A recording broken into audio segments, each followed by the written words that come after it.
আসসালামু আলাইকুম everyone, welcome back to my new blog আমায়াত ফ্রম আয়াত প্যারাডাইস। আশা করি সবাই ভালো আছেন, সুস্থ আছেন। আমিও ভালো আছি আলহামদুলিল্লাহ। সবাইকে ঈদ মোবারক।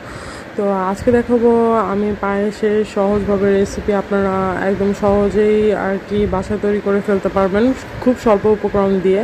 তো চলেন শুরু করা যাক আমি কিভাবে পায়েসটা আর কি রান্না করলাম। আশা করি আপনাদের সবার ভালো লাগবে।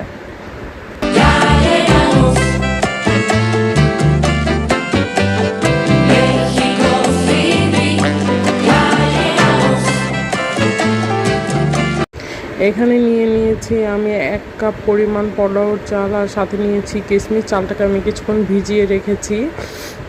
তো আপনারা না ভিজালে চালটা ফার্স্টে আর কি সিদ্ধ করে নেবেন। আর এখানে নিয়েছি 1 কেজি দুধ, 1 কেজি পরিমাণ দুধ। তো ফার্স্টে আমি একটা কড়াই নিয়েছি।